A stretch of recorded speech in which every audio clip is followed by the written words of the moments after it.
Yes guys, welcome back to the second session. First session already tax rates खत्म हो गया है and I hope you like the video. नहीं देखे तो फटाफट जाके पहले वो देखो टैक्स रेट्स का वीडियो, फिर ये सेकंड वीडियो देखो जो मैं आज डिस्कस करने वाला हूं आपके एग्जाम के लिए सबसे इंपॉर्टेंट चैप्टर, जिसमें अमेंडमेंट्स ही अमेंडमेंट्स है। डरा नहीं रहा हूं, बहुत ध्यान से समझो। ये टॉपिक का नाम है रेसिडेंशियल स्टेटस। बहुत सारे अमेंडमेंट्स है guys. For the Finance Act 2020, residential status has been amended to a greater extent. Anyways, exam में तो इसका वेटेज कम से कम 10 नंबर का रहता ही रहता है। इस बार तो मेरे को और भी ज़्यादा लग रहा है, क्योंकि इसमें अमेंडमेंट्स भी ऐसे जो कंफ्यूजिंग वाले अमेंडमेंट्स है। काफ़ी सारे बच्चे मेरे को रिक्वेस्ट कर रहे थे कि सर रेसिडेंशियल स्टेटस का अमेंडमेंट्स का वीडियो डालिए ना। यार, निकुंज गोइंका टैक्स मेंटर वाले चैनल में जाके देखो ना यार, जाके देखो ना, आपको समझ में आ जाएगा कि वहाँ पे ऑलरेडी मैंने डाल दिया है सारे अमेंडमेंट्स। मैंने सम्स भी डाला है हर एक अमेंडमेंट का। टीडीएस में जो अमेंडमेंट आए हैं, रेसिडेंशियल स्टेटस में जो अमेंडमेंट आए हैं, इंस्टीट्यूट ने latest RTP revision test paper, mock test paper में उससे क्वेश्चन डायरेक्ट पूछा है। तो प्लीज जाके प्लीज उस वीडियोस को देखिए, आपका जो भी कंफ्यूजन है क्लियर हो जाएगा। ठीक है ना? First go and see that video. चलो स्टार्ट करते हैं। Residential status chapter number 2 first class already हो गया। टैक्स रेट्स देखना मत बोलना। रेसिडेंशियल स्टेटस सर सबसे पहला चैप्टर ये है। टैक्स रेट्स में तो मैंने आपको पढ़ाया था सेक्शन 115 बीएससी और बीएडी, जो कि न्यूली इंट्रोड्यूस हुआ है आपके लिए। इंडिविजुअल एचयूएफ के लिए new tax rate, cooperative society के लिए न्यू टैक्स रेट। जो चीज ऑलरेडी कंपनीज के लिए था बीएससी और बीए डबल ए और बीएबी में, बट इंटर लेवल पे सीएसीएम इंटर आप लोग के लिए पढ़ना नहीं है, आप लोग के लिए सिलेबस में नहीं है। तो रेसिडेंशियल स्टेटस वाले टॉपिक में मैं फिर आपको बता रहा हूं, रेसिडेंशियल स्टेटस सबसे पहला टॉपिक होता है जनरली, और एग्जाम में बहुत इंपॉर्टेंट होता है। Basically to determine whether how much you are liable to pay income tax in India. सबसे पहले आपकी पहचान इनकम टैक्स में रेसिडेंशियल स्टेटस से ही है। या तो पर्सन डिपेंड करता है, आप इंडिविजुअल हो, एचयूएफ, एओपी, बीओआई हो, आर्टिफिशियल जुडिकल पर्सन हो, कंपनी हो, फर्म हो, एलएलपी हो, जो हो, सबसे पहले डिटरमाइन करता है कि आप कौन हो सर बॉस, आप रेसिडेंट हो कि नॉन रेसिडेंट हो। अगर आप रेसिडेंट हो तो आप रेसिडेंट ऑर्डिनरी रेसिडेंट हो कि रेसिडेंट नॉट ऑर्डिनरी रेसिडेंट हो। तो सबसे पहला part of this video today's chapter is we will discuss कि रेसिडेंट स्टेटस कैसे डिटरमाइन होगा सर। क्या हर साल रेसिडेंशियल स्टेटस डिटरमाइन होगा? यस। क्या रेसिडेंशियल स्टेटस पूरे साल का डिटरमाइन होगा? यस। क्या रेसिडेंशियल 3 दिन का डिटरमाइन करेंगे? नेवर। क्या रेसिडेंशियल स्टेटस और सिटीजनशिप का स्टेटस सेम होता है? नहीं, citizenship is different, residential status is different. क्या रेसिडेंशियल स्टेटस पॉसिबल है कि आप एक ही साल में एक ही कंट्री से ज्यादा कंट्रीज के रेसिडेंट हो? यस। सिटीजनशिप अलग है, रेसिडेंशियल स्टेटस अलग है। हर कंट्री का अपना अपना रेसिडेंशियल स्टेटस का रूल्स है। जैसे इंडिया का income tax act section 6 clearly demarcates when a particular person will be a resident in India or when a particular person will be a non-resident in India. तो चलिए start करते हैं। Residential status section 6(1) talks about individual, 6(2) talks about HUF, 6(3) talks about company and 6(4) talks about others. ठीक है, तो start करते हैं 6(1) residential status of individual. बहुत ज्यादा इंपॉर्टेंट अमेंडमेंट इसी में आया है। समझो पहले बात को, मैं अमेंडमेंट पहले नहीं बताऊंगा, पहले मैं जो ओवरऑल पिक्चर था वो बताऊंगा, अमेंडमेंट बाद में बताऊंगा। सेक्शन 6 सबसेक्शन 1 बात करता है individual is set to be a resident in India either he fulfils condition 1 और कंडीशन 2। कंडीशन 1 बोलता है he stayed in India for a period of 182 days और मोर, मतलब 182 होते ही वो इंडिया का रेसिडेंट हो जाएगा। या फिर और करंट ईयर में उसने 60 डेज रहा एंड प्रीसीडिंग 4 प्रीवियस ईयर्स में वो 365 डेज और मोर रहा। वो 365 डेज और मोर लिया पिछले 4 साल में, वो 365 डेज और मोर है, तो वो इंडिया का रेसिडेंट है। इन दोनों में से कोई भी एक कंडीशन फुलफिल करेगा वो इंडिया का रेसिडेंट है। तो पहला कंडीशन 182 और मोर, सेकंड कंडीशन करंट ईयर में 60 and immediately 4 preceding previous years में 365 डेज और मोर, तो वो इंडिया का रेसिडेंट है, वो इंडिविजुअल इंडिया का रेसिडेंट है। लेकिन कंडीशन नंबर 2 गवर्नमेंट ने रिलैक्स किया। लेकिन कंडीशन नंबर 2 गवर्नमेंट ने रिलैक्स किया। किन के लिए रिलैक्स किया? कंडीशन नंबर 2 में बोला देखिए, अगर आप एक इंडियन सिटीजन हो, कंडीशन नंबर 2 मतलब 60 डेज और more in current year and preceding 4 previous years में 365 डेज और मोर। कंडीशन नंबर 2 रिलैक्स किया कि देखिए, अगर आप इंडिया के सिटीजन हो, आई रिपीट, इंडिया के सिटीजन हो और आप इंडिया छोड़ के जा रहे हो जॉब करने के लिए for the purpose of employment current year में, तो आपके लिए इस साल 60 डेज बन जाएगा 182। मतलब करंट ईयर में आप 182 और मोर रहिए एंड प्रीसीडिंग 4 प्रीवियस ईयर्स में आपको 365 और मोर रहना है। मतलब सर जो 60 था ना और प्रीसीडिंग 4 साल 365 था, सेकंड कंडीशन वो हो जाएगा 182। मतलब पिछले 4 साल में तो आपको 365 रहना है, प्लस आपको करंट ईयर में 182 और मोर रहेंगे, तब जाके आपको हम रेसिडेंट मानेंगे। अगर आप करंट ईयर में इंडियन सिटीजन हो और आप इंडिया छोड़ के गए हो जॉब के लिए, सर अगर आप एक बार पढ़ो तो ये आपको समझ में आएगा, वरना नहीं समझ में आएगा। I request you to please go through your regular classes बहुत अच्छे से, उसके बाद रैपिड रिवीजन करिए, सुपर समझ में आएगा, क्लैरिटी के साथ समझ में आएगा। डीटी इतना वास्ट सिलेबस है, आपको समझ में तभी आएगा। तो करंट ईयर में 60 नहीं होके वो 182 कर दिया, और पिछले 4 साल में 365 और मोर आप रहेंगे, तब जाके आप इंडिया के करंट ईयर में resident only when you are Indian citizen. या फिर आप रुस्तम मूवी देखो, crew member of an Indian ship, crew member of an Indian ship, as a member of Indian ship आप क्रू मेंबर की तरह India के बाहर जा रहे हो, तो आपके लिए करंट ईयर में 182 और पिछले 4 साल में 365, मतलब 60 आपके लिए रेलिवेंट नहीं है। क्रू मेंबर के केस में कैसे निकालेंगे? रूल 126 बोलता है कि अगर एक क्रू मेंबर इंडिया के बाहर जा रहा है तो समझ लो आप पहले ये निकालो कि इंडिया के बाहर वो कितना दिन था। तो वो कैसे पता चलेगा? आपको कंटिन्यूअस डिस्चार्ज सर्टिफिकेट जिस दिन उसने ज्वाइन किया ship till the date when he has signed off from the ship, वो डे आपको टोटल 365 में से एक्सक्लूड करना पड़ेगा to determine the number of days he has stayed in India. मतलब बैकवर्ड कैलकुलेट करेंगे, जितना दिन वो शिप में था उस दिन वो इंडिया के बाहर था, और बैलेंस जो था अगर वो 182 और मोर है तो वो इंडिया में रेसिडेंट है। एंड साथ साथ पिछले 4 साल में 365 और मोर होना चाहिए, याद रखिएगा, पिछले 4 साल में 365 और मोर होना चाहिए, तब जाके वो इंडिया का रेसिडेंट माना जाएगा। ठीक है, 160 बन गया 182। तो ये सब तो आप पहले ही पढ़ा दिए थे, इसमें कोई अमेंडमेंट है क्या? वेट करो गाइज, वेट करो प्लीज, वेट करो प्लीज। यहीं पे एक छोटू सा गवर्नमेंट ने एक और नया वैरायटी घुसाया है रेसिडेंशियल स्टेटस में। क्या है समझो पहले। 182 जैसा था है, 60 बन गया 182 फॉर इंडियन सिटीजन, और ये जैसा था है। लेकिन अब सुनो मेरा बात ध्यान से, अगर कोई इंडियन सिटीजन है, इंडियन सिटीजन के बारे में बात कर रहा है, बताओ इंडियन सिटीजन। सर वो हम लोग को रेलिवेंट एक्सट्रैक्ट भी दिखा दीजिएगा। देखिए इसके बाद मैंने अमेंडमेंट अलग से डाला है, ठीक है ना। यस, 6(1) में ही वो चीज आया है। अगर तुम इंडिया के सिटीजन हो या तुम पर्सन ऑफ इंडिया, अच्छा एक second, I am so sorry, condition number 2 जो 182 वाला है, 60 बन गया 182 और पिछले 4 साल में 360 है, वो खाली जाने के लिए नहीं, आने के लिए भी है भाई। मतलब अगर कोई इंडियन सिटीजन और a person of Indian origin India visit करने के लिए आया, एक इंडियन सिटीजन या पर्सन ऑफ इंडिया विजिट करने के, घूमने के लिए आया करंट ईयर में, तो उसके लिए भी 60 बन गया 182 और पिछले साल में 4 साल में 365, यानी जाने का आने का। मैंने आपको खाली जाना का बताया था, आना का भूल गया था बताना, अब बता रहा हूं। तो 182 और मोर कब होगा? जाने के लिए भी, जॉब के लिए और आने के लिए भी। लेकिन होना चाहिए कौन? Indian citizen. आने के लिए पर्सन ऑफ इंडियन ओरिजिन भी हो सकता है, यानी जिनके पेरेंट्स या grand parents were born in undivided India, चाहे वो मटर्नल हो चाहे वो पैटर्नल हो। ठीक है, ठीक है। तो अनडिवाइडेड हो, person of Indian origin India में विजिट करने के लिए उसके लिए भी 182, 60 बन गया 182। अब मेरा बात सुनो, अमेंडमेंट क्या है? एक नया चीज घुसाया गया। अगर हम एक इंडिया का सिटीजन है या person of Indian origin India के बाहर रह, विजिट करने के लिए आ रहे इंडिया, लेकिन मेरा इंडियन सोर्स्ड इनकम, मतलब टोटल इनकम में से फॉरेन सोर्स हटा दो, टोटल इनकम में से जो इनकम आपने फॉरेन सोर्सेज से कमाया उसको हटा दो। इंडियन सोर्स्ड इनकम अगर आपका 15 लाख रुपए से ज्यादा है, इसका भी अमेंडमेंट का पूरा जो लेक्चर के साथ पूरा का पूरा रिकॉर्डिंग ऑफ सम्स भी आपको दे दिया गया। यूट्यूब चैनल में जाके देख लो ना, एक बार यूट्यूब चैनल में जाके देख लो।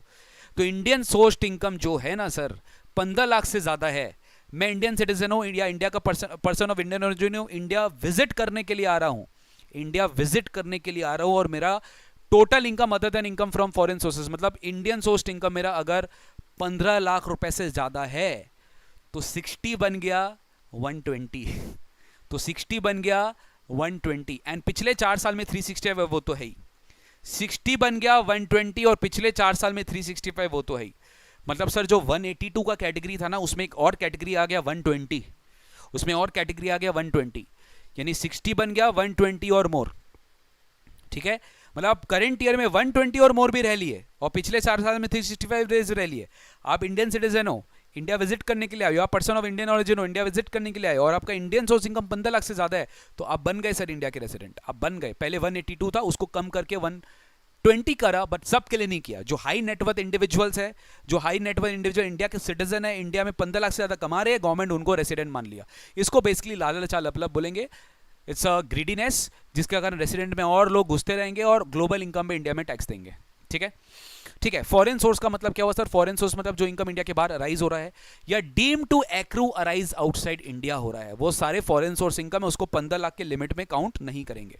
ठीक है, याद होगा आपको, रिवीजन चल रहा है तो आई एम एक्सपेक्टेड आपको पता होना चाहिए। आरएनओआर में जो इनकम या बिजनेस या प्रोफेशन से जो इंडिया के बाहर अराइज हुआ है बट वो सेटअप इंडिया में हुआ है, उसको इंडियन सोर्स्ड इनकम ही मानते हो आप, राइट? उसको आप इंडियन सोर्स्ड इनकम मानते हो। तो इस पर्पस के लिए भी उसको इंडियन सोर्स्ड इनकम मानना, मतलब अगर कोई इनकम बिजनेस से आ रहा है या प्रोफेशन से आ रहा है जो कि कंट्रोल हो रहा है इंडिया से बट सेटअप हुआ है इंडिया में और बिजनेस का इनकम कमा रहा है अब इंडिया के बाहर, तो भी वो इंडियन सोर्स ही माना जाएगा। मतलब फॉरेन सोर्स के लिमिट में उसको नहीं, मतलब उसको आप 15 लाख के लिमिट में जोड़ दोगे। 15 लाख का आपका होना चाहिए ना, अगर 15 लाख से कम है तो ये अमेंडमेंट का कोई वैल्यू नहीं है। ये अमेंडमेंट तभी एप्लीकेबल होगा अगर आप इंडिया विजिट करने के लिए आ रहे हो और आपका 15 लाख से ज्यादा उनके लिए। जो इंडिया छोड़ के जा रहा है उनके लिए कोई एप्लीकेबल नहीं है बॉस, उनके लिए कोई चेंज नहीं है। बट जो विजिट करने के लिए आए उनके लिए ही थोड़ा सा चेंज है कि बॉस 180 60 बन गया 182 इन सम केसेस। मतलब सोचो अगर 15 लाख से कम है तो 182 ही रहेगा, 15 लाख से ज्यादा है तो बन गया 120। समझ गए? Subject to all this condition. तो ये था सर, तो पहला अमेंडमेंट मैंने आपको बता दिया। अच्छा सर, इसके साथ साथ अब अपने पढ़ते हैं नेक्स्ट पार्ट, ऑर्डिनरी रेसिडेंट कब होगा, रेसिडेंट नॉट ऑर्डिनरी रेसिडेंट कब होगा। ठीक है, सेक्शन 66 बोलता है इसके बारे में।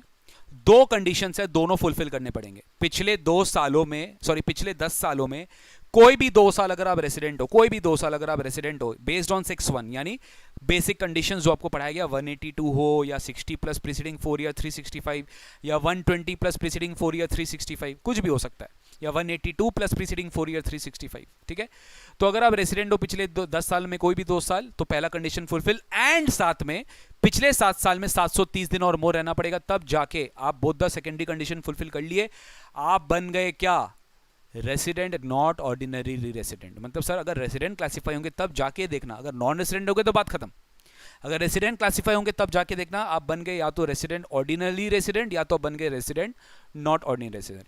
रेसिडेंट ऑर्डिनरी रेसिडेंट कब बनेंगे, जब दोनों कंडीशन फुलफिल करोगे। इसमें से कोई भी एक कंडीशन अगर आप फुलफिल नहीं किए ना, इसमें से कोई भी एक कंडीशन अगर आप फुलफिल नहीं किए तो फिर इसमें से कोई भी एक कंडीशन अगर आप फुलफिल नहीं किए तो फिर आप बन जाएंगे क्या बोलते हैं, आरएनओआर। आप बन जाएंगे आरएनओआर। तो आरओआर कब बनेंगे, जब दोनों फुलफिल करेंगे। आरएनओआर तब बनेगा जब एक। अब गाइस इसमें और एक चीज़ मेरे को आपको याद दिलाना, प्लीज़ मेरा बात ध्यान से सुन लेना, अगर ध्यान से नहीं सुनोगे तो बहुत दिक्कत आने वाला। अभी अभी मैंने आपको क्या पढ़ा के गया, 120 वाला प्रोविजन, इसमें भी एक चेंज है। 120 में मैंने आपको पढ़ा के गया कि अगर हम 120 और मोर रह लिया, ठीक है, तो हम रेसिडेंट तो है ना, हम वो इंडियन सिटीजन हैं, हम वो पर्सन ऑफ इंडियन ऑरिजिन है जो इंडिया विजिट करने के लिए आ रहा है। फिर अमेंडमेंट रिपीट कर रहा हूं, 15 लाख से ज्यादा का इंडियन सोर्स इनकम है फॉरेन सोर्स छोड़ के, तो मेरे लिए स्टे ऑफ इंडिया काउंट होगा 120 और मोर, तब मैं इंडिया का रेसिडेंट हूं। मान लो मैं 120 हूं, 130 हूं, मैं 40 हूं, 150 हूं, 160 हूं, 170 हूं, मैं क्या हूं सर, आरओआर हूं कि आरएनओआर? बताइए, मैं आरओआर हूं कि आरएनओआर? सर वो तो एडिशनल कंडीशन पे डिपेंड करेगा ना। बिल्कुल सही बोले आप, वो एडिशनल कंडीशन पे डिपेंड करेगा। यही पे तो एक चेंज है बॉस। सरकार बोलती है नहीं मेरे दोस्त, अगर तुम 120 और मोर हो, बट याद करो मेरा आज का क्लास का सबसे पहला कंडीशन 182 से कम हो। तुम अगर 182 होगा भाई, तब तो तुम अपने आप रेसिडेंट हो गए हो, तब तुमको पुराना सेकेंडरी कंडीशन चेक करना पड़ेगा, 730 वाला और पिछले 10 साल का 2 साल रेसिडेंट। लेकिन तुम 120 हो, 130 हो, 140, 150, 160, 170, 181 तक हो, तुम डीम टू बी आरएनओआर हो। अगर तुम एक इंडियन सिटीजन हो, पर्सन ऑफ इंडियन ओरिजिन हो, इंडिया विजिट करने के लिए आए, 15 लाख से ज्यादा इंडियन सोर्स इनकम कमाए और तुमने 181 डेज रहा, तब तुम आरएनओआर हो, डीम टू बी आरएनओआर। मतलब उनको सेकेंडरी कंडीशन देखना नहीं। मतलब सर ये बात हुआ सर, हमको समझ में आ रहा है, आपने जो नया अमेंडमेंट कराया है इंडियन सिटीजन वाला या पर्सन ऑफ इंडियन ओरिजिन वाला, जो इंडिया विजिट करने के लिए आ रहा है, 15 लाख से ज्यादा का इंडियन सोर्स इनकम है, वो 182 से कम रहेगा, तब तो वो डीम टू बी आरएनओआर है। लेकिन अगर वो 182 और मोर रहेगा तो डिपेंड करता है कि वो आरओआर है कि आरएनओआर है, based on that 2 secondary condition which is already there in the syllabus पहले से। पिछले 10 साल में 2 साल रेसिडेंट और पिछले 7 साल में 730 दिन। मतलब सर प्रे करो आपको एग्जाम में 182 और मोर नहीं जाए, अगर चला गया इस केस में तब आपको चेक करना पड़ेगा एडिशनल कंडीशन। नहीं गया तो सर बेस्ट आपके लिए अमेंडमेंट बोल दिया, ये देख लो, ये सर सब पढ़ाया गया आपको, ये रिवीजन चल रहा है। पिछले पिछले पिछले पिछले लेस देन 182 मोर देन 120 120 और मोर डीम टू बी RNOR, यही अमेंडमेंट है, याद रखिएगा, ठीक है। बात बाकी सब ठीक है सर। सर एक और कॉन्सेप्ट आया, स्टेटलेस पर्सन। ये स्टेटलेस मतलब एक इंडियन सिटीजन है, एक इंडिविजुअल है, अगेन उसका total income other than foreign source मतलब इंडियन सोर्स्ड इनकम 15 लाख से ज्यादा है, लेकिन वो किसी भी दूसरे कंट्री का रेसिडेंट नहीं है बिकॉज ऑफ हिज डोमिसाइल और बिकॉज ऑफ रेसिडेंस। जैसे इंडिया का स्टेइंग पर्पस के हिसाब से रूल है, वैसे ही हर कंट्री का अपना अपना रूल है। तो आपने थोड़ा थोड़ा दिन सब कंट्री रहा, तो किसी भी कंट्री के आप रेसिडेंट नहीं हो तो इंडिया बोलेगा तुम मेरे हो, क्योंकि तुम इंडिया का सिटीजन है। स्टेटलेस पर्सन को रेसिडेंशियल स्टेटस दिया गया, लेकिन हाई नेटवर्थ वाले जिनका total income other than foreign source मतलब इंडियन सोर्स इनकम 15 लाख से ज्यादा है ड्यूरिंग दैट ईयर, और वो इंडिया के सिटीजन है, तो डेफिनेटली उनको डीम्ड कर लिया जाएगा वो इंडिया के रेसिडेंट है, अगर वो किसी भी दूसरे कंट्री में लायबल नहीं है बिकॉज ऑफ दैट डोमिसाइल और रेसिडेंस। याद रखेंगे गाइस, ये जो प्रोविजन है ना, अगेन ये जो प्रोविजन है ये उनके लिए अप्लाई नहीं होगा जो ऑलरेडी 6(1) में रेसिडेंट है।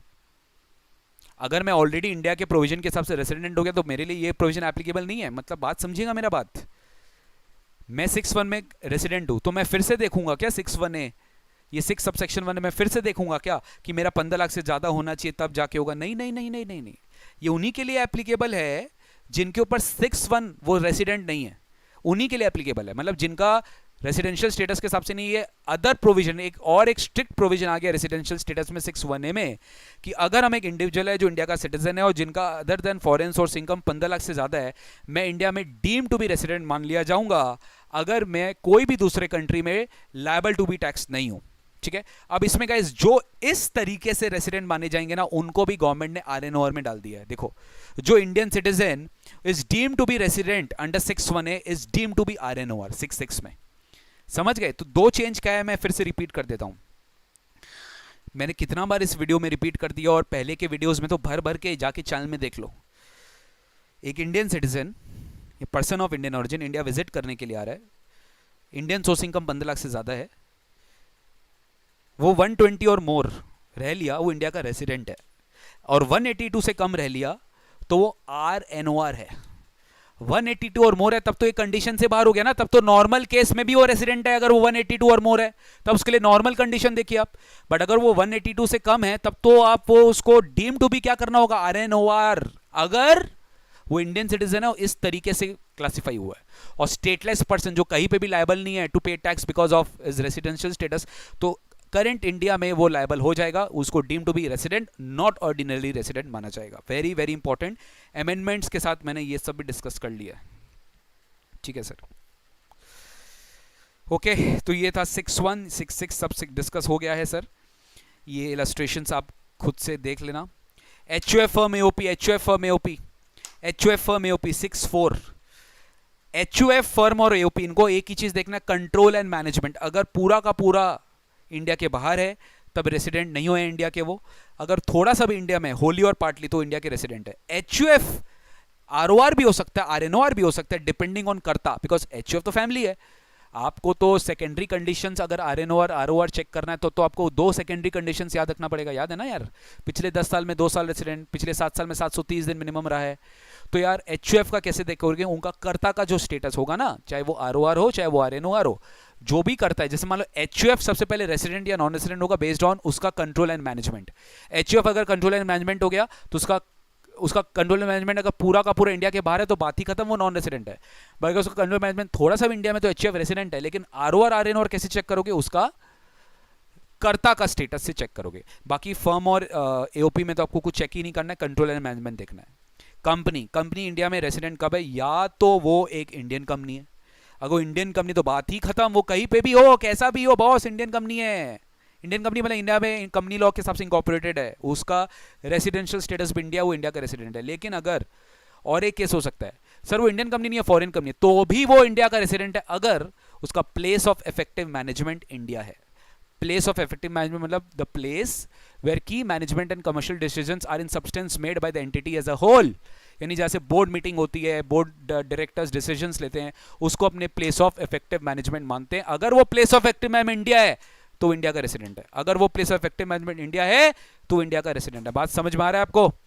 तो ये है सेक्शन 6(3) कंपनी का रेसिडेंशियल स्टेटस आप कैसे मानते हो। नेक्स्ट है scope of total income. Residential status वाला पार्ट खत्म हुआ, हम सीख लिए कि रेसिडेंशियल स्टेटस कैसे कैसे किसको किसको निकालना है, कब कैसे आप रेसिडेंट हो इंडिया के, कब कैसे नॉन रेसिडेंट हो। It's a fast revision and I hope that you will understand the importance of fast revision. Exam के पहले भी वीडियो देख लेंगे तो याद रहेगा, ठीक है।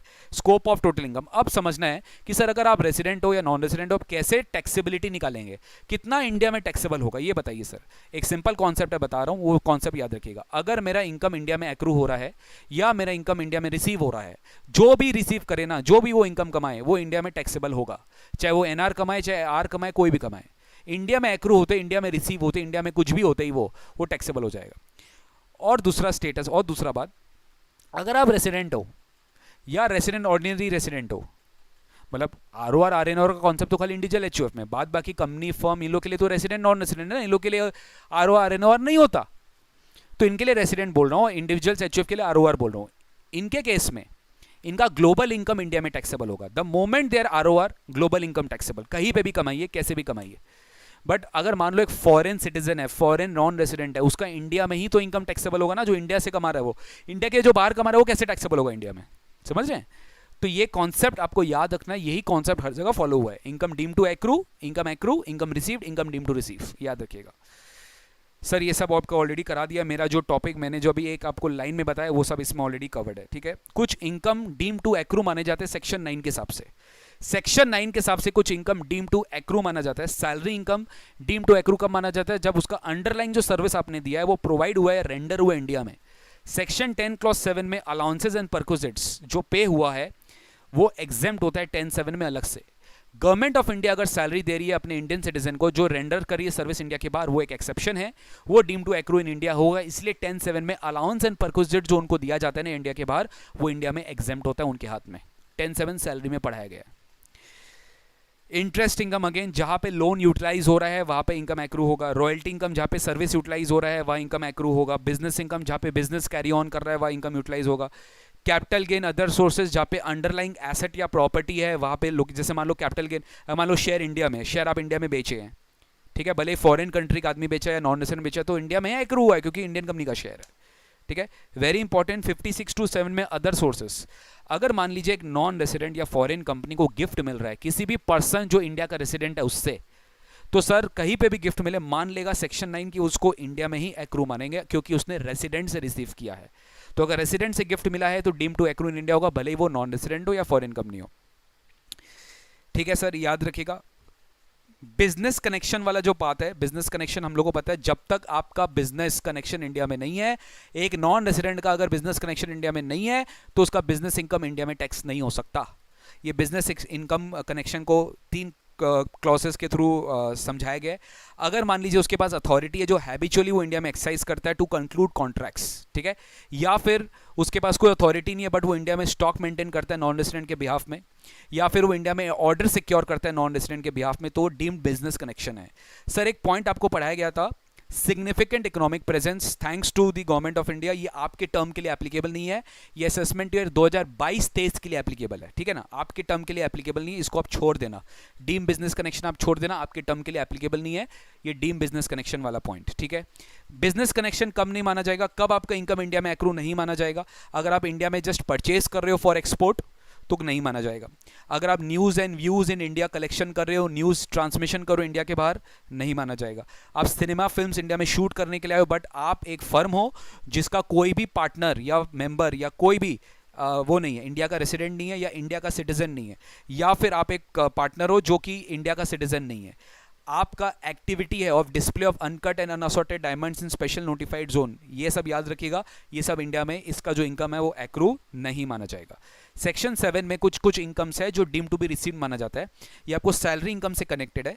अगर आप रिकॉग्नाइज्ड प्रोविडेंट फंड में बियॉन्ड 12% ऑफ सैलरी कंट्रीब्यूट कर रहे हो, एम्प्लॉयर एम्प्लॉय के अकाउंट में कंट्रीब्यूट कर रहा है, तो एक्सेस जो 12% से ज्यादा कंट्रीब्यूटर है इंडिया में ही माना जाएगा और डीम टू बी रिसीव्ड है। इंटरेस्ट 9.5% से ज्यादा दे रहा है, इंडिया में माना ही जाएगा और डीम टू बी रिसीव्ड है, बिकॉज इतना ही एग्जेम्प्ट होता है अगर आपको रिकॉग्नाइज्ड प्रोविडेंट फंड वाला चैप्टर याद है तो। सेंट्रल गवर्नमेंट अगर स्टैट्यूटरी प्रोविडेंट फंड में, सॉरी पेंशन स्कीम में अगर कंट्रीब्यूट करता है तो वो भी sir deem to be receive India में माना जाता है। अनरिकग्नाइज्ड प्रोविडेंट फंड से अगर आप रिकग्नाइज्ड प्रोविडेंट फंड में विड्रॉ करते हो, ट्रांसफर करते हो, तो वो भी वो इनकम इंडिया में रिसीव माना जाता है, याद रखिएगा, ठीक है सर इससे ज़्यादा रेलिवेंट नहीं है income which was there in scope of total income. Amendments मैंने आपको ऑलरेडी करा दिए, इसमें खास कुछ अमेंडमेंट्स है नहीं। सिग्निफिकेंट इकोनॉमिक प्रेजेंस डेफर हो गया, यही चीज़ है।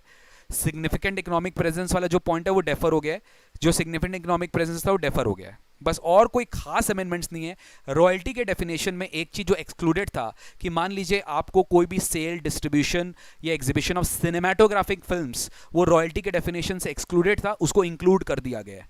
इसका कारण क्या था? क्योंकि टैक्स ट्रीटीज में इसको डेफिनेशन में इंक्लूड करके रखा था, बट इनकम टैक्स में इसको एक्सक्लूड करके रखा, तो पैरिटी नहीं आ रहा था टैक्स ट्रीटमेंट में। सर ये आपको फाइनल में पढ़ा जाएगा, बट इंटर में आप इतना समझिए रॉयल्टी के डेफिनेशन से इंक्लूड कर दिया गया है। इससे ज़्यादा रेलिवेंट नहीं है। इनफैक्ट आपके एग्जाम के लिए अगर रेसिडेंशियल स्टेटस वाले टॉपिक से कुछ इंपॉर्टेंट है तो इतना ही पूछता है, इंडिया में क्या रेसिडेंट है, नॉन रेसिडेंट है, रूल्स याद रख लो, प्रोविजंस याद कर लो, और इनकम एक्रू रिसीव कैसे कैसे होगा वो याद रख लो। ये एक बेसिक ओवरव्यू मैंने आपको पूरे चैप्टर का दे दिया, एंड अगर आप इस चैप्टर को अच्छे से पढ़े हैं तो आपको डेफिनेटली ये वीडियो बहुत पसंद आया होगा। एंड आई नो दैट आप अपने सारे स्टूडेंट्स, अपने फ्रेंड्स, जितने भी स्टूडेंट फ्रेटर्निटी है इस पैंडेमिक में बुरी तरीके से फेस कर रहे हैं, वो डेफिनेटली ये वीडियो को बहुत लाइक करेंगे। मैंने अपना 100% एफर्ट दिया, ये मैट आपके लिए 100% एफर्ट वाइज आपको बनाया गया, और आपके लिए ये फ्रीली डाउनलोडेबल है। आपको करना क्या है, हमारे डिस्क्रिप्शन बॉक्स में जाके देख लो, sjc.co.in में जाके बस रजिस्टर करना है।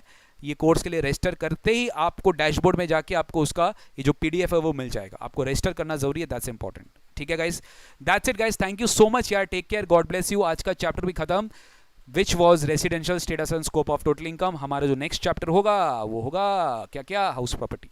ठीक है, अपने हेड्स ऑफ इनकम स्टार्ट करेंगे नेक्स्ट क्लास से, house property. Thank you so much guys, take care, God bless you यार, God bless you, see you very soon, and please फटाफट ये वीडियो को लाइक शेयर करिए ताकि मैक्सिमम लोगों तक ये पहुंचे। ठीक है, bye bye, take care, God bless you, don't forget to subscribe the channel, bye bye.